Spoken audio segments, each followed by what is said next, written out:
It's already recording, right? So do we need to look at the camera or should we look? I'm gonna do a bit of both. I'm gonna Me try too. to be as natural as possible. Okay. 1, 2, 3. Hello and welcome back to my channel. My name is Majo and this channel is dedicated to having a career abroad in psychology, education, international student life and topics around all of this. So today I thought it would be interesting to bring a qualified psychological well-being practitioner, Gianluca, to answer questions regarding how to become a PWP in the UK and not necessarily being from the UK. So he comes from Italy. He actually moved from Italy to London in 2016. He came here, he learned English, he built a career in psychology and is now here to answer all of the questions regarding how he did that and how he eventually got into a trainee PWP role in 2021. And then he has been working ever since in the NHS. So welcome Gianluca and thank you so much for joining us. Thank you very much for having me. Okay, perfect. So we are going to start with the basics, which is actually what is a PWP or psychological well-being practitioner in your own words first, Gianluca. So yeah, PWP, psychological well-being practitioner. Basically, as a PWP, you basically are a therapist, but you treat, as we call, low-intensity presentation, in the sense that like we're supposed to treat a mild to moderate presentation of anxiety and depression.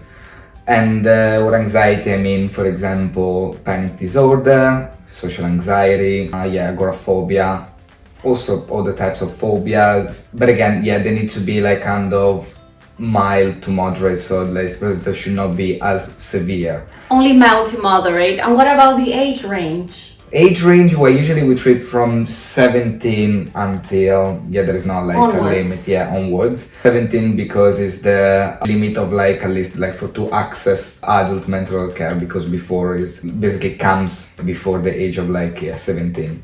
And what do a PWP does? So you work like a therapist, right? Yeah. Mild to moderate, but what do you do really? Like you provide sessions, what do you do? Usually we provide sessions to people and we do what we call guided self-help, which are like intervention based on the CBT model, so cognitive behavioral therapy model.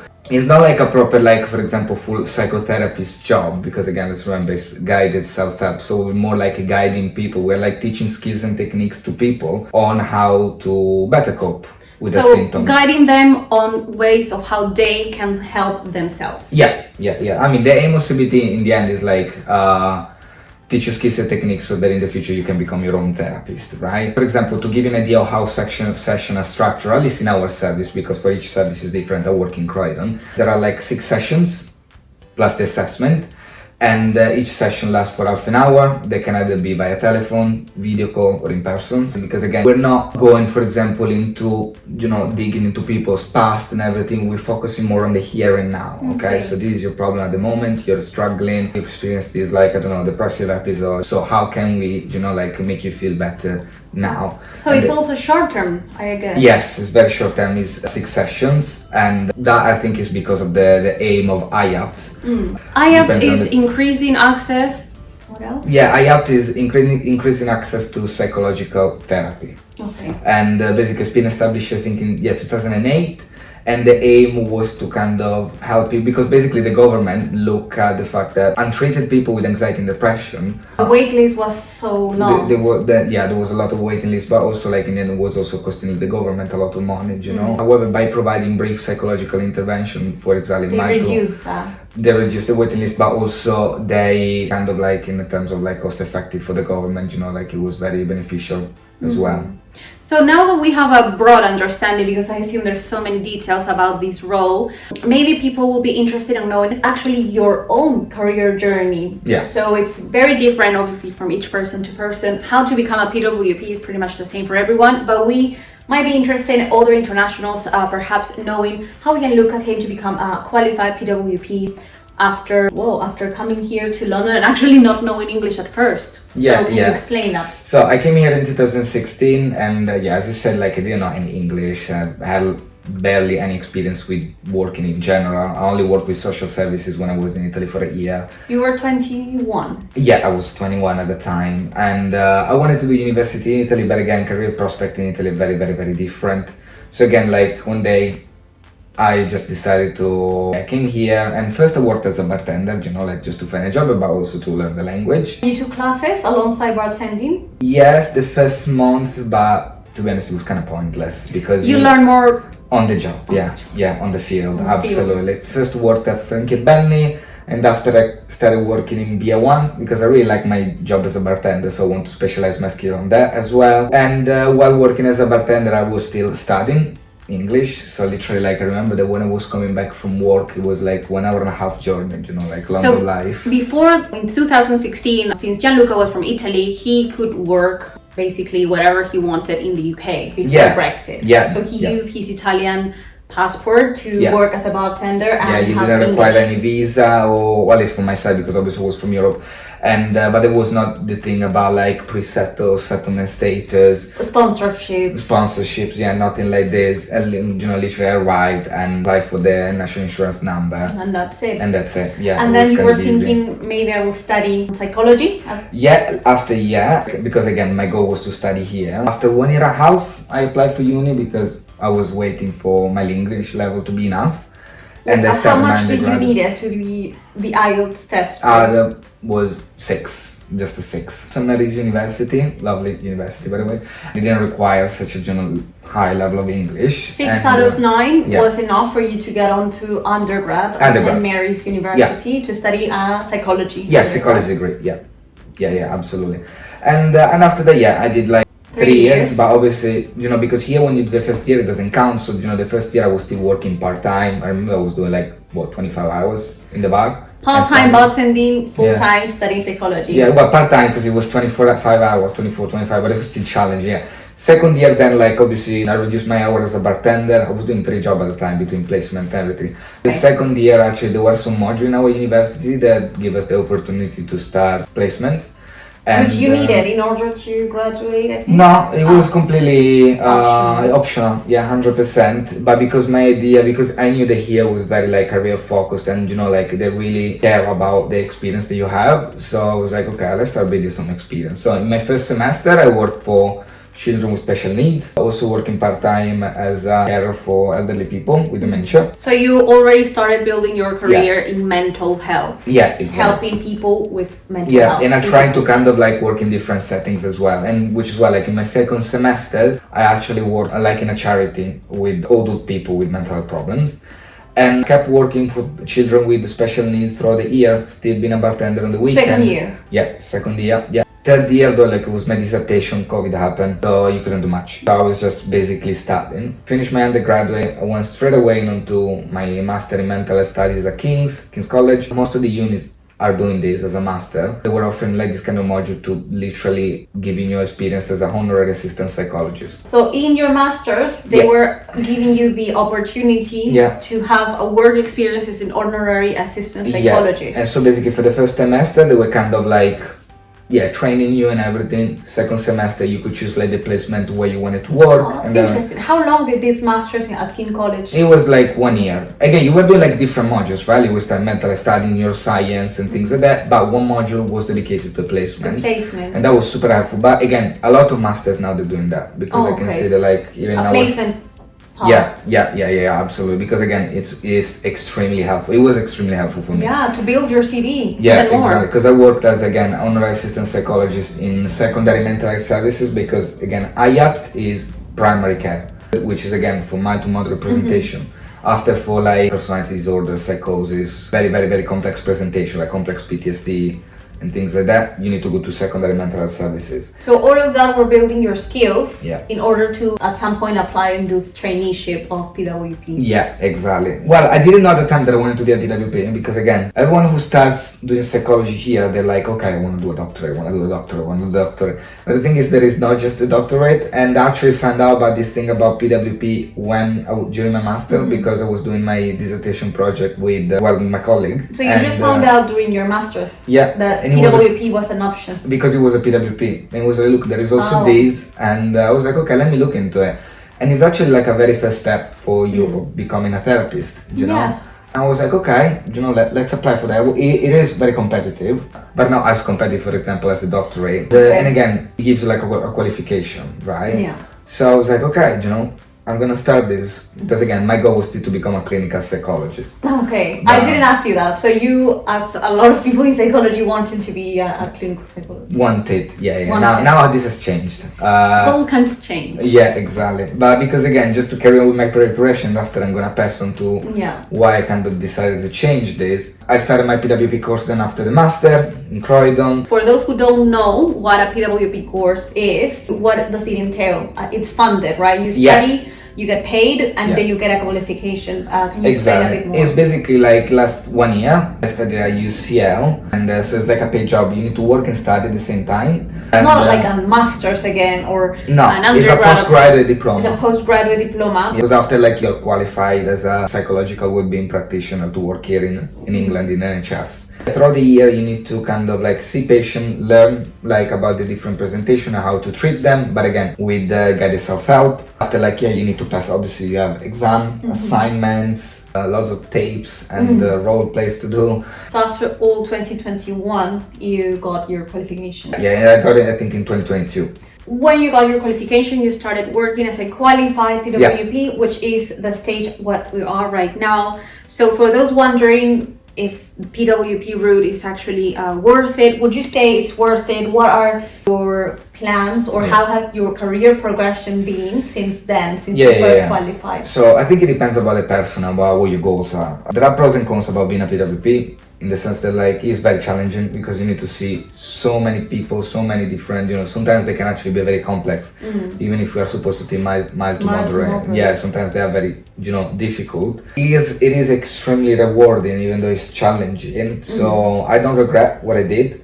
The thing is that like now laws have changed in the sense that like before starting another funded program, after you qualify, you need to wait at least, I think, 2 years. Before what? Before starting another qualify. So for example, if you want to do the doctorate, right, you can do like, because you can do the doctorate right after finish the PWP, you need to wait 2 years. That's interesting for those wanting to get the doctorate to a doctorate level and thinking of PWP. In order to get there, it will take a bit of time between PWP qualification and entry level. That's why probably like a lot of people, they prefer doing assistant psychologist because there are not, you know, like ties what to is them. The difference in your own words, since you have more experience than I do? I mean, like it depends where you work as assistant psychologist, you know, because like roles can vary from service to service, you know. The assistant psychologist is literally like an assistant of like psychologist, so like you can also work with people. Sometimes you do deliver some interventions as well.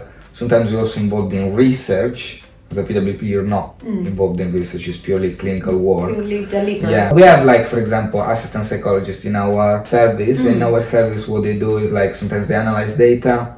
Also again, like, they do like online therapy. Basically a program called Silver Cloud. Basically deliver like CSCBT but online through like a kind of app and program. So APs do a lot of broad stuff, research, sometimes online therapy, whereas PWPs is very focused on very focused on just delivering your short-term. I mean, I also do triages, so it's kind of brief assessment, you know, when people come into our service to find out what they have. Depending about the service, you know, you can be involved in many things as a PWP, outreach, delivering groups and things like that, so you can also be very dynamic. You can also like be dynamic. And going back to the career progression side, what has your career been like since you first qualified until today? And what are your future career plans? So, well, my career progression, obviously qualified. I worked as a qualified for quite a while now, I think 1.5 years. Now I actually just been promoted as a senior, so which is more like a managerial role. So I have like my supervisees and everything, my trainees. And you don't do as much clinical work as you used to? Yeah, exactly. I do, but because again, I'm more like of a managerial position. So like I still do clinical work because I'm still a practitioner, but I do less. And I mean like The thing is that like I wanted to exactly become a clinical psychologist. Wanted, yeah, because like I did apply. I actually got an interview once in UCL. So the more I was getting closer to the interview, the more I realized that maybe like it wasn't for me, because again, it's very, for the clinical psychologist, the thing is that like there is much research you work with. The thing about clinical psychologists, right, is that you can kind of work everywhere you want, you know. But I didn't feel like starting the 3 years of training, assignment, exams. It is very challenging, the doctorate. Yeah, and you've already studied a lot, like undergrad, master's training to become a PWP. Yeah, the PWP thing, and like, I mean, I'm almost 30 as well, so I didn't feel like starting. Maybe in the future, you never know, right? Maybe you never know. Whenever you don't know what you want to do, you know, ask yourself in what kind of field you want to work on. For example, I want to work with young field. I love young people. Maybe becoming a therapist for young people. Exactly, which is why like the natural usually progression after the PWP is actually becoming a high intensity therapist, where you can start treating PTSD, for example.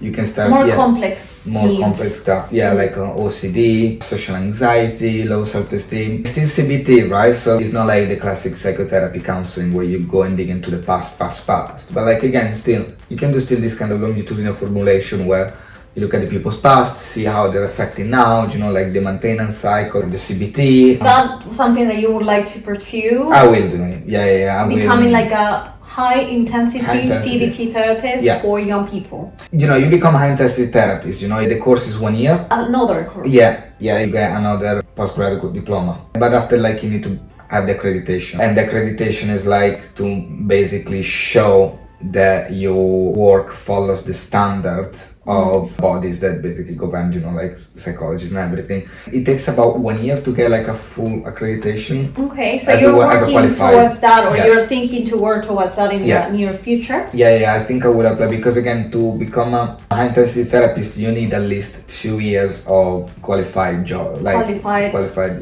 therapist, which is what you are, qualified PWP, which is basically like a therapist. You don't only have to be like a PWP. Obviously, naturally is PWP because it's kind of similar, but like, for example, there are also like mental health nurses that do that. Oh, okay. At times you need like anyway like a lot of like work experience obviously before delivering sessions, actually mental health. Yeah. And hey, thank you for sharing what your future career plans are gonna be like. And finally, for those international students wanting to pursue PWP, most of us are aware that AP roles are more like common, but we all know that PWPs are becoming more and more known within the last 4 years. Yeah. So what would you say to those perhaps looking to get onto a doctorate, or just exploring psychology routes, which are so many? What would you say to those internationals or local students? So what I would say, gather experience first if you're still studying, as many experience as you can, you know, start working maybe in charities, volunteering, and trying to basically build your CV, because that's what really helped me. And after again, ask yourself, what do I want, you know? And because again, when I started asking myself the question, really started figuring out what I really wanted, and realized that, you know, maybe like the doctorate was not for me. Yeah. And so maybe like not everyone wants to be a clinical psychologist. Exactly. I still want to work with young people. Yeah. You know, the living workshop in schools, you know, because I'm basically overseeing the outreach project in my service. That's so amazing. You deliver workshops. Yeah. And in the future, I would like to become a CBT therapist for, you know, still young people. Yeah. And I don't need like unnecessarily like a doctorate to do that, right? So becoming a high intensity therapist or CBT therapist is the path for you. Is the path for me. Each of us build our own path at the end.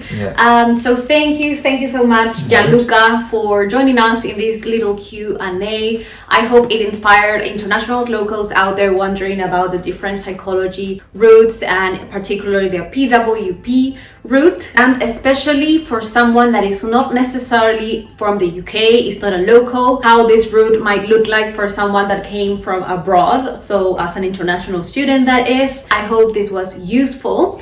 And finally, don't forget to subscribe and comment in this video. Let me know if you have any suggestions for future topics. You can leave that here or in my Instagram page. And also, if you have any questions regarding specifically the PWP role or something that we didn't cover today, you can also ask me that, and I can ask Gianluca and try my best to give that answer back. And that's it for this week's video. I will see you in another video. Bye bye. Thank you.